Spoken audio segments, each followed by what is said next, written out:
Welcome back to the 8-Suit Velo podcast. I'm Adam Cohen alongside Henry Winkelhake and Ben Rossi. And guys, we're already on our 58th show, which is pretty hard to believe. And we're getting around the lukewarm stove, as I like to call it, because it's not quite hot, but we do have a lot of signings that have happened recently, a lot of non-tenderings. And there were some surprising picks that we saw in the last few days. Absolutely, man. I was going to say the subtraction has almost been the bigger story so far as player movement than the addition, but still giving us something to talk about either way. And one of those non-tenders I am particularly not thrilled about, but we will get into that. Yeah, it's been an exciting week. I mean, it was both shocking and not super shocking. Like, I mean, we definitely knew that there would be a lot of disappointed guys not being re-signed with their teams, disappointed names right now this off season or available free agents. But considering for what this off season's bringing and considering the uncertainty this off season's bring, I was impressed this week by some of the guys who did get re-signed, some of the tendering that did happen with some of the teams, but we should have an exciting next few months ahead, and we still are yet to kind of find out about most of like the really high profile free agents and where they've landed. I do worry that there could be some type of lull because usually after non-tenders it goes silent for a couple of weeks. So this might be the best hot stove that we're going to be seeing for a little while until some big name gets off the board. But Henry, I will allude to the pick that you mentioned, or the non-tender player that you mentioned. That was Kyle Schwarber, who highlighted the group of players who were non-tendered. Kyle Schwarber, of course, was one of the heroes for the Cubs during the 2016 World Series run, had one of the best playoff series in recent years, and that was only his rookie season. He was also, I think, coming back from injury as well, so it was very impressive. And he's been a power hitter for the Cubs for many years now, and they didn't want to pay him that high arbitration value type of contract, so they let him go, which ends an era for him in Chicago. But there are a lot of teams that could be trying to offer him their services. I wouldn't be surprised at all to see teams lining up to get some Kyle Schwarber in their lineup, especially if it's just going to be 1 year. And I mean, it's not like super, super low cost. Obviously, it was too much for the Cubs if they non-tendered him, but I believe it should be somewhere right around in that 10 million range for one season. And he's a guy who can hit a lot of home runs, has a lot of power in that bat, and I'm really sad to see him go. And I'm sad at what that may mean for the future of the Cubs, if that could be an indication of a rebuild getting ready to start. But definitely, Adam, I think that he's going to not. I'm not sure he's going to be signed like right away, but I can just tell you he's going to be signed by somebody. He's going to find a home, no problem.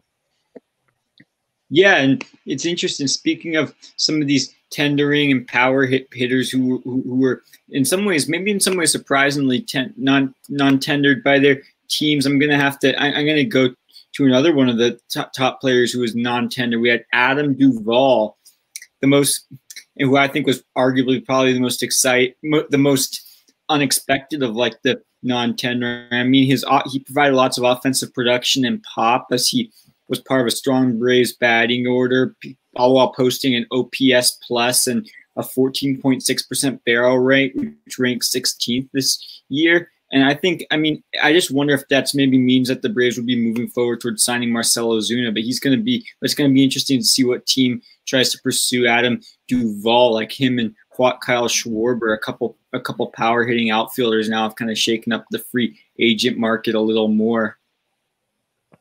Both of these non-tendered players that you guys picked really are telling about how these two teams are faring. And of course, this is namely the Cubs and the Braves. The Cubs, they could be going into a rebuild because their core has not done as well as expected in the recent years, and a lot of them are going to be free agents in the next year or two. And then as for the Braves, well, I heard about Duvall is that originally he would probably be with them. They already announced there'd be a DH in NL in 2020, but because they're unsure, because they have so many loaded outfielders such as Ronald Acuna, Nick Markakis, and now Christian Boucher, and even Drew Walters, who is coming up, then they might not need him. And that's unfortunate because he had a ridiculous September. He hit around 10 home runs or something like that. And he's a guy who could be productive. He's a 30-homer guy, plays good defense in the past. So it is surprising. And then there's also some surprising players who did get tendered a contract, and that also includes Yankee Gary Sanchez, who a lot of people thought he would get non-tendered because he hasn't been great for a couple of years now, and he was also getting up in arbitration. So some people thought that it would be an interesting move if they did non-tender him, or even Chris Bryant as well. But I actually do think it's a good idea for both teams to hold on to them because they can still trade them and maybe they can still get some value out of them for the next season. That tends to be my line of thinking as well, Adam, that especially if you're a huge big market team like the Cubs or the Yankees, where you're not in the same position as some of those smaller budget teams where you have to pinch pennies quite so hard.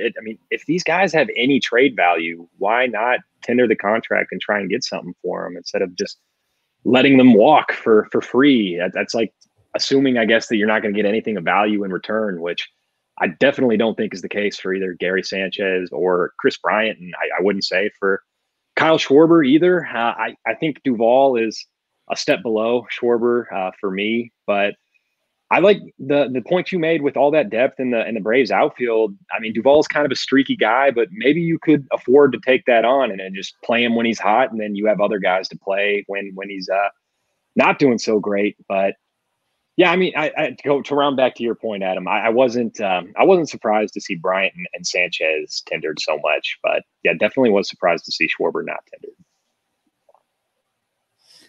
I will say also, go ahead, Ben. Sorry. Oh yeah, well, I was just gonna comment on there were a few other big names that were tendered that we can talk about. Like we had Eddie Rosario was tendered, and I mean he was another one I maybe wasn't as shocked with like some of his value potentially dropping from last season, but he looked pretty good. So I don't know. Do you guys have any thoughts on Eddie Rosario? I don't know how Eddie Rosario's 2020 campaign was, but I don't think it was too great, and that could be one of the reasons why they decided to cut him. But again, he's proven the past that he's a very respectful player, and I believe the Twins could also still use some outfield help. So it's a little weird that they decided to go that route. I know they have Alex Kirilloff, who did debut in the postseason, so perhaps he can replace him. But yeah, there definitely were some strange players who got non-tendered. For example, Hanser Alberto got non-tendered by the Orioles, and he was pretty good for them last year. Additionally, the Reds, who had two midseason acquisitions, including Archie Bradley and Brian Goodwin, only to non-tender them. So what was the point of all that? What's the point of giving up those players if you're just going to release them by the end of the year? It doesn't make a lot of sense to me. It doesn't make a whole lot of sense to me either. And I'm pretty pessimistic about what it means for the game moving forward and what it means for the free agent market, because it looks like owners are not going to be willing to spend a whole lot of money, and they're kind of already clutching their purses, not trying to dish out those contracts. We see that with some of the non-tenders. Ben, I'm really glad you mentioned Eddie Rosario as well. That was one that stuck out to me. That, I mean, I thought of him as a pretty perennially, I'm not going to say great, but definitely good outfielder who was a solid bat every year. And yes, the 2020 stats were a little bit down, but I mean, this is like a plus 800 OPS guy for 3 out of the last 4 years now. And so I was surprised to see Minnesota moving on from him, especially him only being 29 years old. But I guess maybe with the CBA fight looming and after the 2021 season, that just kind of the whole financial situation of the game is really rocky right now. Yeah, I will say that, but I mean, the list wasn't maybe nearly as long as I thought it would be in terms of some of the non-tendered players, but yeah, I do kind of agree. I didn't think about how like some of the guys who we thought were gonna maybe who only like had 1 year left on their contract that they could maybe trade for and stuff. Especially, I mean, particularly with like relievers, like you were saying. Because like I was thinking, relievers, I mean, aren't going to be particular. I mean, there's a couple of exceptions here on the market with relievers, but relievers aren't going to be particularly like big names on the market. Because I just think the relieving position, that's like the one position where it's the hardest to find, the bullpen position where it's the hardest to really truly find consistency over the years. And I think we've discussed this before. I mean, the Archie Bradley one I can sort of understand because the Reds maybe do actually. I looked at a lot of their other bullpen stats. They do have some other stronger bullpen stats, but then yeah, some of these other moves like the Hanser Robles one, I was a little bit shocked about. I mean, especially especially given that some of these players they might get more in exchange trading them than just like simply releasing them. Or I don't know if they'll be really found out in the cold from a lot of these teams with the bullpen value. I mean, we'll just have to see how that turns out. Although there are some strange players that have been non-tendered, and there is a little bit of talent, at least among the higher profile names, overall it's going to be really tough for these players who are non-tendered because there's such a high influx of young talent, and every team's trying to save money right now. So maybe they do go after these guys because they don't cost a lot, but they're also trying to put the best team on the field. So a lot of these players who are non-tendered might be looking for minor league deals or one-year deals or below value deals because they were non-tendered and perhaps not seen as good enough to get that arbitration eligible contract. That's a good point as well, Adam. And I certainly would be nervous to be a non-tendered player, especially kind of in this financial climate where you have the owners crying about how much money they lost last year, where they're definitely going to ask them to take some minor league and some low money deals. I just hope the players don't get screwed over too badly. Yeah, I just really think I'm hoping the players will eventually reach something with their owners. And I mean, it's just one of these off seasons. I mean, this was kind of bound to happen by everything that's gone on this year. We kind of unfortunately saw this happening with a lot of the loss of finances. I mean, not just in this sport, but in many industries. But I just am hoping that maybe the teams will figure out something. Maybe if one team can maybe start signing players for a little bit of a lower amount, one player can come out and be willing to take that pay cut. Maybe that will inspire other players to follow there and hopefully save the game and slowly build it up again. Because I mean, hopefully we just need that name that's going to come out and play the game, not be too worried about money, and just be willing to keep the game going there for the fans. So I think that's one hope that we'll need this off season for sure going down the line. It will be interesting to see if that happens. For these bigger market teams, of course, you might not see as many hometown discounts because at the end of the day, you can still afford these players and they weren't hit as hard. But a team such as the Tampa Bay Rays, they really have to be cost conscientious with their money and how they spend during the offseason because they might not be able to retain their ace Blake Snell, who's been on the trade market. So we will certainly see how that plays out, of course. But a couple of players did sign some deals in the most recent days, and they actually got paid pretty well. For example, Trevor May signed a 2-year, $15 million deal for the Mets, and Trevor May was this back-end pitcher for the Twins in their bullpen, had around a 3.5 ERA over the last couple years and has a high strikeout rate. But this is his first time, of course, entering free agency. He hasn't been very above average for too long, and he got a pretty nice deal for a reliever, and now he's going to be the Mets setup man when they already have a bit of a struggling bullpen. So I think this might be a bit of an overpay, and maybe they could even sign someone better, but he's not a bad guy to have. I just don't think he should be in the setup role. It's hard to say. I guess the Mets do have suddenly a really strong-looking bullpen, and I would totally agree Edwin Diaz should be the closer. And then there maybe are a couple different guys you can give the setup role to instead of Trevor May. And perhaps it's a little bit of an overpay, but I think it's encouraging. Maybe set the market a little bit higher for the players. And I don't know. I think Trevor May's been pretty good over the last couple of years. I don't think it's necessarily a bad signing by the Mets, but it'll definitely be easier to say when we look back at the end of the offseason and we see what other moves they made. And then I will be ready to critique it if this prevents them from going out and getting JT Realmuto or something. I feel yeah, I mean, it's possible also like Henry said about getting JT Realmuto and seeing if that permits. I also will wonder if that's going to play a role in preventing them from getting Trevor Bauer too, another big name that the Mets are potentially suitors for. But I think it's hard to say. I mean, yeah, Trevor May was slightly below average when it came to runs allowed adjusted for his park factor he threw in this year and last year. And I mean, there are increasingly more relievers on the market. But then when I looked at a lot of the names of the relievers on the market, there was no one that compelling. I mean, there was Liam. I mean, obviously there were exceptions like Liam Hendricks, who's like a great one, but he'd take a lot more than that for a team to pursue him for what he's worth. And plus, they already have their closer. So in some ways, Trevor May was more meant for their role. So I actually think that with the modest value of a lot of the free agent relievers on the market, this is gonna be a beneficial thing for the Mets to have that reliever like Trevor May going down the line. I agree with you guys that it's a good signing. It definitely helps out their bullpen, and it helps add to something that was a big weakness for them the last couple of years.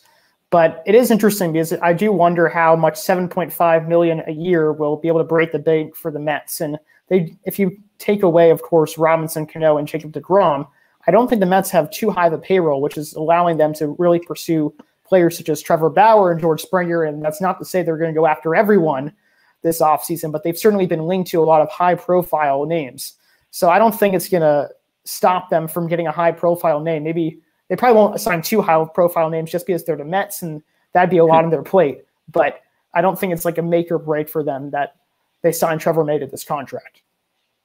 That's I agree, Adam. I probably overstated that a little bit, and that this isn't going to stop them from going out and getting a Trevor Bauer or JT Realmuto. But perhaps it stops you from going out and getting a combination of them to where you're not able to go out and get every free agent like some of the Mets fans were anticipating. But you mentioned Robbie Cano. Do they have to pay him this year, even though he's suspended for the whole season?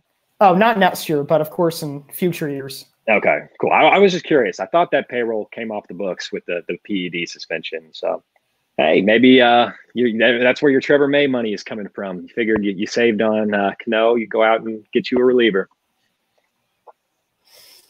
That's a fair point. Another big deal that happened this week was Mike Minor signing with the Royals. Now, I was surprised by this deal because Minor is just a year removed from one of his best seasons, if not his best season, where he pitched 200 innings and had 200 strikeouts, or 200 plus strikeouts, or 200 plus innings.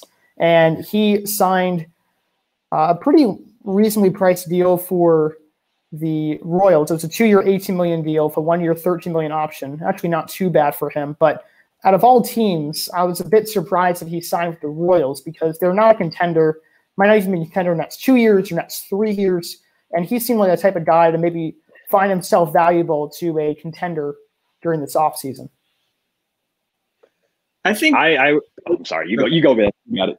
Okay, well, yeah, I mean, just seeing that, and I mean, I saw Mike Minor quite a bit this season when the A's traded for him too, and how like he just didn't have the same stuff like in his other seasons, how he struggled dramatically this year with the Rangers. He did improve towards the end of the season. I definitely saw some improvements with him, but I think simply Minor is trying to prove himself again after a rough season, and I feel like this is his best chance at getting more starts in the rotation, given that it's a team like the Royals, and it will give him a chance to get some of that 2018, 2019 mojo back where he had some like amazing above average ERA plus stats that we were talking about. And so I just think, yeah, with teams being like maybe unwilling, I just don't know what teams are going to be willing to offer him a contract given that teams might be so frugal with all this free agent signing. So at this point, I think this might have been one of the best deals for someone like Mike Minor when I looked at this.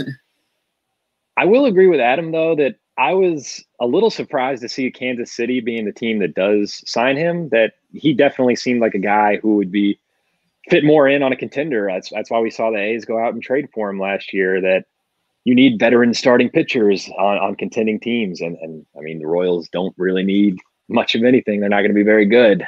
Not to totally dismiss their chances, but I did think it was weird from that aspect as well. But the money seemed about right to me. I've truthfully never been too much of a Mike Minor believer myself.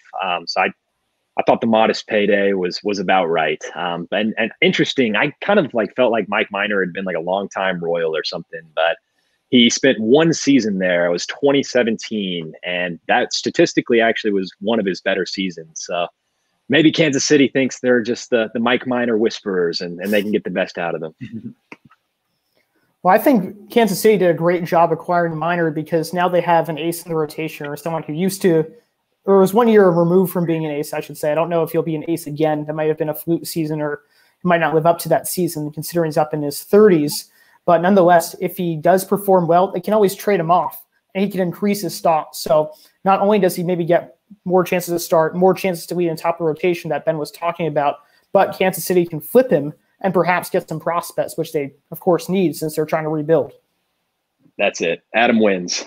You just changed my mind. That totally screams trade bait kind of signing to me. That, I mean, you're the Royals. You don't have a huge payroll or anything. So, yeah, take a flyer on your Mike Minor, and then when you inevitably are sellers at the deadline, flip him. Another interesting transaction that happened was that the Angels acquired Jose Iglesias from the Orioles. And that was another move that seemed like a bit of a head scratcher, considering that Iglesias had a tremendous season for the Orioles. He's obviously a gifted defender his entire career, but also batted in the high 300s this year as well. Obviously, it's a short span, but it was still impressive nonetheless. And all the Orioles got in return for him, and this is probably appropriate with Iglesias' career, but it was these two players who have barely spent any time in the minors. I think even one of the players out of this list, out of Garrett Stallings and Gene Pinto, has not spent any time in the minors. So this kind of bodes two questions. Are the Angels set at shortstop? And also, why are the Orioles getting rid of such players such as Hanser Alberto and Renato Nunez, and also Iglesias, of course?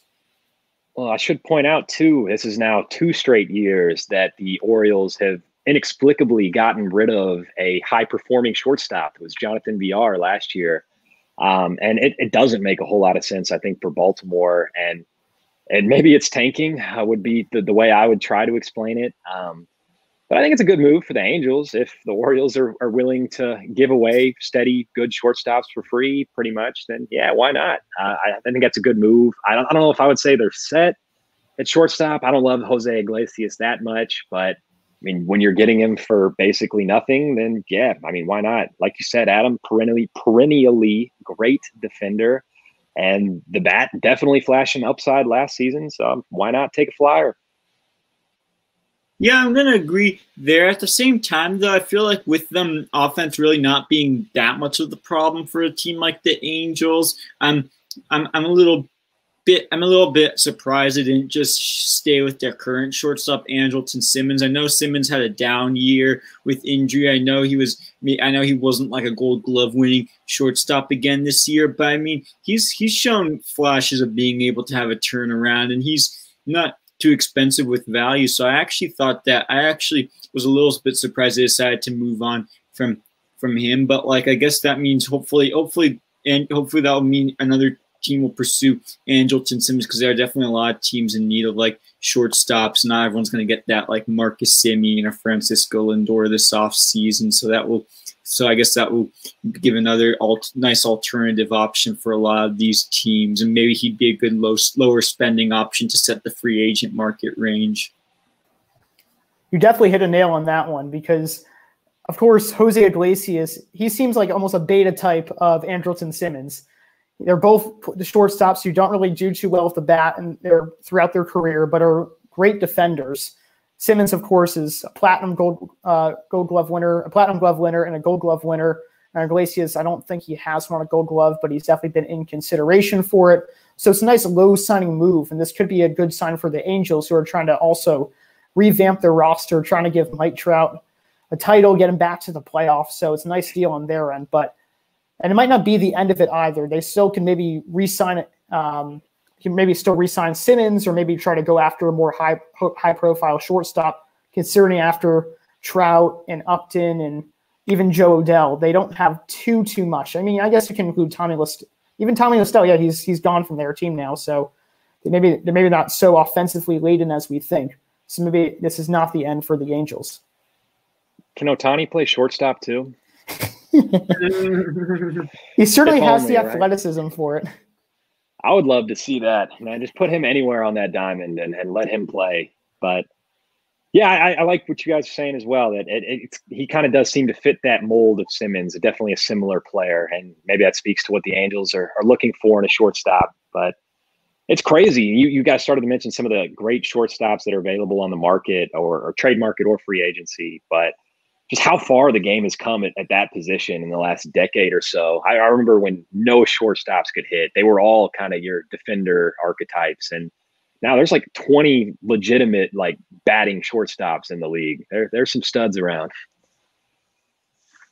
Yeah, it is crazy to see how positions have evolved in this league. Like, I mean, I think this might be crazy to say, but I think shortstops at this point is almost like there's almost as many great hitting shortstops as now there are like almost like great hitting first basemen, I would say. And there might be more. Ways. Yeah, who knows? And there's definitely a lot more great hitting third baseman. That's a position that's really evolved like these past years, past decade for sure. I completely agree with you guys. Shortstop's been ridiculous. I think, 2019, there was around 3 players who were in the 2020 conversation or at 2020 seasons: Lindor, Story, and Baez. Of course, your Cubby, Henry. So, yeah, there's certainly a great tier of shortstops. You add in Correa, you add in Torres, that miss. Even Gregorius has been atop the leaderboards too. Can't forget Xander Bogaerts either. So it's incredible because really for a while, I know Jeter was considered one of the best shortstops in the game. He put in Hanley Ramirez too, and those are really the 2 name brands that can maybe match up to the other hitters. But now each of these guys respectively are some of the best players in the game. Absolutely, man. It's a loaded position and exciting to see, so many guys that can do it great with the glove and at the plate as well coming up, and especially batting, being so deprived at the position for so long. But another couple moves we have to discuss. Corey Knebel of the Brewers, the one-time closer, or former closer, I should say, getting shipped out to LA for pocket change, cash, or a player to be named later, what the Dodgers are giving up for Corey Knebel's services.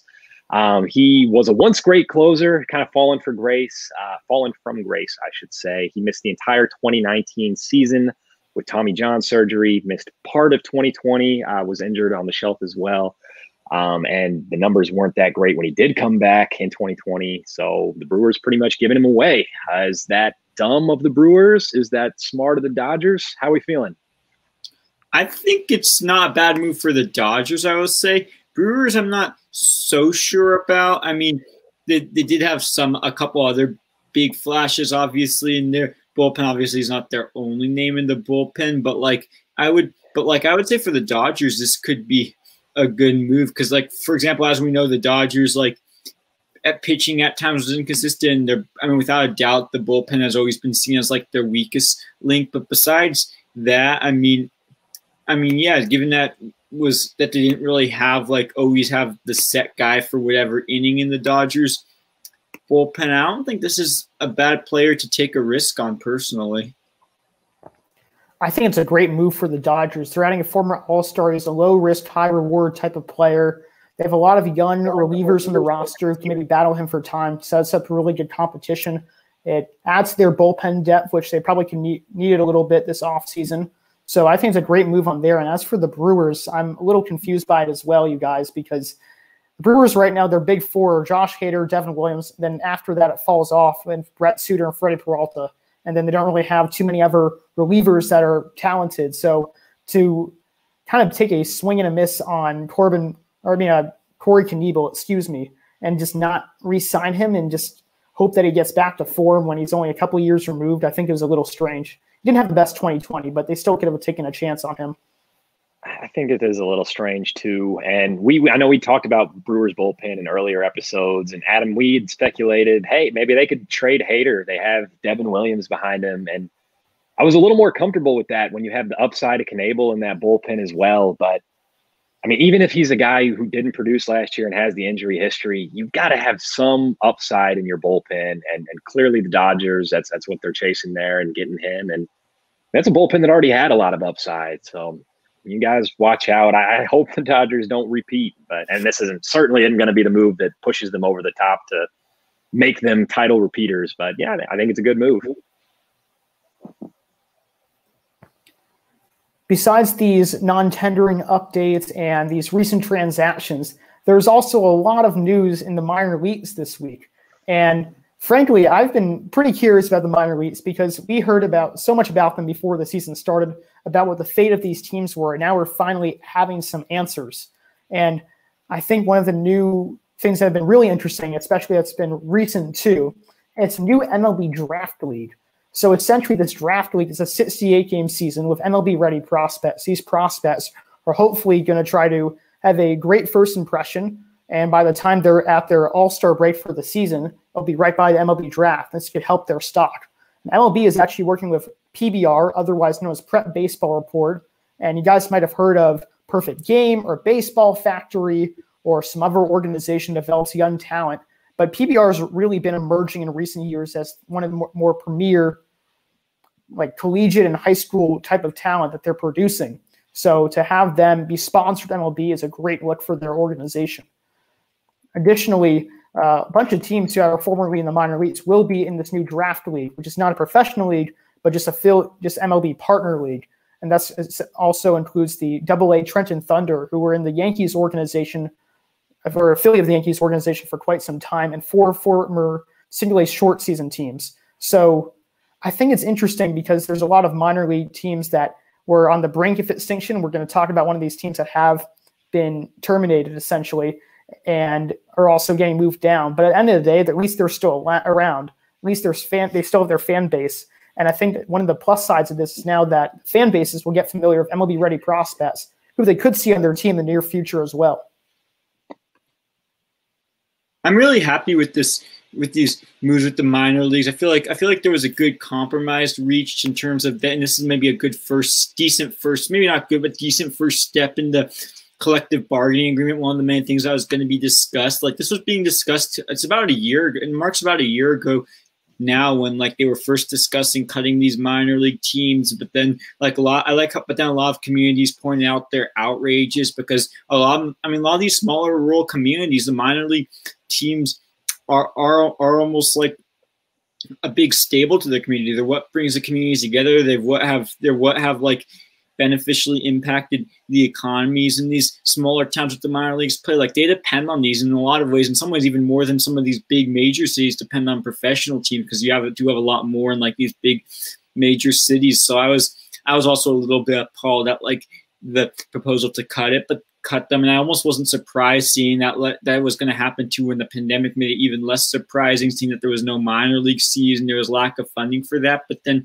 I was impressed just now to see the report that they were able to come up with this new draft league, and then not to mention the Pioneer League. All these teams in this West Coast Pioneer League that we're going to talk about, they were especially like some of the first teams that were going to go as far as the minor league reduction. But now it looks like all these Pioneer Leagues are going to be maintained. They're just going to be in this so-called partner league that's going to be like the developmental league. It's going to be like but it's going to be like an independent league, but it's a good compromise because it's going to be a little closer affiliated to MLB teams, and scouts will be a little more present there than like some of these other in the current independent leagues we're talking about. I appreciate how you guys kind of broken down the pros and cons of this, because I think on the pro side, it definitely is positive that these teams are getting still some kind of second life. They're still playing baseball and getting another chance. I think on the con side, it's obviously sad and upsetting that they're in this position in the first place, where they kind of have to, maybe you call it desperate. That seems mean, but yeah, I mean, they're innovating, which in a real sense is what 2020 has been all about, and what the minor league baseball and MLB are both going to have to do going forward to continue to grow the game and to continue to keep the game alive in some of these areas where we see it on the verge of extinction. So I think it's definitely positive to find a creative solution like this, and hopefully give some more players some exposure and help get them up ready for the draft. I know, especially after the only 5 rounds of the MLB draft last season, that there's a whole lot of young prospects who are chopping at the bits to get a chance and get up there. So I think as many opportunities like this as we can create for guys to show what they got and potentially move on to play at the next level, I think that's just always great news. I love the fact that you mentioned how there was a lot of players who missed out on the draft last year. Even from the league that I broadcasted for this summer, I knew a couple players who were honestly just postponing their draft status and hope to sign with a major league organization. So to have that maybe go some type back to normal and have a league that helps prepare you, this could be an instant success. And there's a lot of other really good leagues. The Cape Cod League, for example, is coming back next year. They had the season off. The Northwoods League will have their normal season. These are some of the best leagues that are collegiate-run baseball, or even have like high school players, a couple of them in there too. But the MLB Draft League is obviously would have more potential than either of these leagues. And these two leagues have been around for quite some time. So I think this is a great idea on MLB's part, but there are some losers in this. For example, the owners of these minor league organizations, they're not big business owners. They're small business owners, and they're not getting any help here. They're losing all their players in their roster, and they're being like downgraded, and they're also not affiliated with the MLB team anymore, so they don't have as many luxuries. And the players themselves that were originally on the team, those are the losers, and that's upsetting. But at least there's also some good with this. And originally it looked like the MLB was going to leave every minor league organization out to dry, but at least they're planning some way to keep them around, even if it's not in a farm system. Yeah, absolutely. I got to say I'm really happy. And then also, not to mention, I mean, this comes just after months after another one of those low ball affiliates went independent, the Appalachian League on the East Coast. And it sounds like that league is now going to join. I was reading an article today. It was interesting from Forbes that was saying that the Appalachian League is now going to be more of a competitor with some of this other summer collegiate ball league, the Cape Cod League, now that they're going to be independent. It will give players a little more of an option there. So yeah, I'm kind of liking what's going to do in terms of it maybe increasing some of the choices of where some of these undrafted players can play to, players not knowing they have to always be drafted to be in this. Not to mention with the lower minor, with the minor league players, I think the big reason why they were doing this, and the reason why, I mean, everyone knows this was definitely necessary, is I think it will definitely give teams the ability to offset some of to actually improve some of the better conditions of minor league baseball. Like what I've been hearing about with minor league baseball, and guys, just I think it's like an overgrind. I mean, obviously playing in the minor leagues is never supposed to be like easy, never supposed to be like what you want, but it's like, I feel like it's overgrind. I mean, these guys are making about the wages almost close to that of a high school janitor, I think. And they're just taking buses around, not getting fully recognized, having to travel long distances on buses. And I just think it's been long overdue for the MLB to improve these minor league baseball conditions, and this will kind of allow them to do that, especially with their higher level minor league teams like their AA and AAA affiliates. I hope so. I hope that they do continue to invest in the minor leagues and continue to improve these organizations, because it absolutely is important. And Ben, like you mentioned as well, there are so many guys that you hear about in the minor leagues who live in paycheck to paycheck or work in another job just to be able to support themselves while playing minor league baseball. So the league needs to continue to invest in these guys and do a better job. But man, I hope that it continues to go on, and that we continue to see progress, because it's crazy. Like, the league is not really seeming to prioritize minor league baseball right now, which is kind of wild considering like how important youth is in the game right now, that it's all about young players and getting these guys developed and MLB ready. Yet you're not investing in your farm system. So I don't know if that's going to have some long-term effects sometime down the road, but I mean, certainly you can't have minor league baseball fail and these farm systems cease to exist. You have to have some sort of pipeline for developing young talent. Maybe that starts to change, and maybe some of these new leagues like this are going to be more of what the future looks like, but definitely something to keep an eye on moving forward. It has been transparent how MLB really feels about these minor league teams. I remember teams such as the Dodgers, especially, and that includes David Price, who kind of led the charge. They paid for these minor league players to get pretty much $400 a week and make sure they're being paid, because so many minor league players got furloughed and didn't get paid enough during this pandemic when they already make pretty much under minimum wage for their tenure during 6 months when they play, or even less than that. And they usually have to even play or take on non-baseball related jobs in the off season as well. So Ben, I really do hope that you're right in the sense that MLB is starting to just focus on less minor league teams, but decking them out a bit. We saw how the Blue Jays moved to Buffalo, took over the Buffalo Bison Stadium, and just totally revamped the stadium. They probably made everything up to major league quality. And that would be a nice change of pace to see for the minor leagues, because they are professional players. And a lot of them will become major league players as well. So to have all those facilities needed, if they put more money in that, that'd be great to see. But I mean, I haven't heard too much of that traction on my part, but hopefully that would change around for them. And I also do want to go back to what you mentioned about the Appalachian League as well. That's a league in the East Coast that is becoming an independent league. So again, they're being downgraded, but at least that the fans will be able to see their teams play, which is great, and they're still existing. And there's also the Pioneer League, teams out in the West, that was originally a rookie ball league, but now they're becoming an independent league, as well as an MLB partner, which is essentially there's more players shuffling in and out than a usual minor league organization, where you usually get like 1 or 2 players. This time will be a lot more. So it's nice to see the MLB is keeping these minor league teams in the loop. So that's definitely a good thing that MLB is moving towards. Yeah, I need to go see a game out in the Appalachian League, man. That's right around the corner for me. Hey, likewise for me in the Pioneer League. I mean, I went to college out there in Colorado. I always wanted to see baseball in the Rocky Mountains, and I was actually looking forward to finally doing that this year, maybe catching a game of that team in Colorado Springs at Rocky Mountain Vibes, but I didn't get any of the vibes this season. But thankfully I'll be able to in future seasons. I mean, I'm just thankful that that the Pioneer League's gonna still be maintained, that's not being completely abolished. And the state of Colorado is adding another team. I'd love to see some more Rocky Mountain baseball. It's always a fun region to watch baseball in particularly. You guys are making me want to see a Long Island Ducks game or a Brooklyn Cyclones game, but unfortunately I won't be seeing any more Staten Island Yankee games. That was one of the first professional baseball games I ever saw. Staten Island Yankees versus Brooklyn Cyclones. I took the ferry for the first time to Staten Island, saw that game, but unfortunately the Staten Island Yankees / Pizza Rats, because they did that to add that to their name, which is hilarious.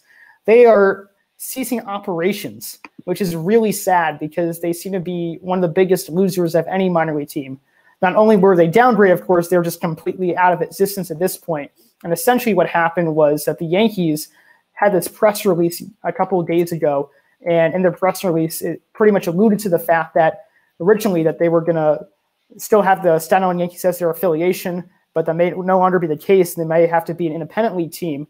So Staten Island Yankees have to lose all their players in the roster. They don't have enough funding, and they're even having a lawsuit against the Yankees because of this apparent contradiction as well. So they've been around with the Yankees forever. They've been playing at their ballpark, I believe it's Richmond County Bank Ballpark, since 2001, and they're just gone. And it seems really hard for them to make a comeback and just resume play. So this could be it for Staten Island baseball for a little bit.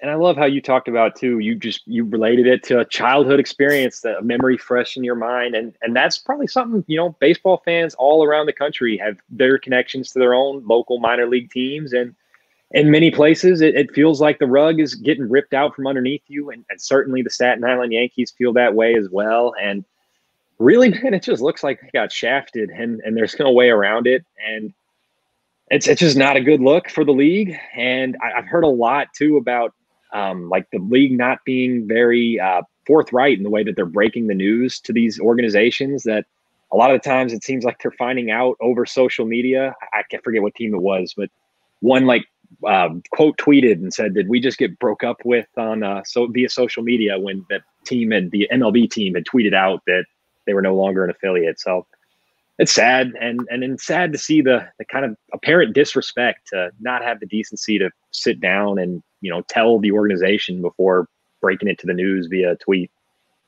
Yeah, I just think it's terrible how every season it's like teams are competing to get this minor league affiliate or that minor league affiliate based on the stadium, and how I've had to see teams over the years give up and change minor league affiliates. I mean, I feel like that's one area of the game we want to see more consistency in. And yeah, speaking of childhood experiences, it was interesting. I was actually in some ways shocked that the Staten Island Yankees are no longer there, but yet they are maintaining that AA team, the Trenton Thunder. And the Trenton Thunder, it's interesting. I go way back with them when I was like a little kid visiting my family in New Jersey. I think one of the first baseball games I actually went to was a Trenton Thunder game way back then, way back before I even knew what baseball was. So that team certainly has a nostalgia factor there, and it's interesting to see what happened to them, and a little bit saddening too that they were downgraded.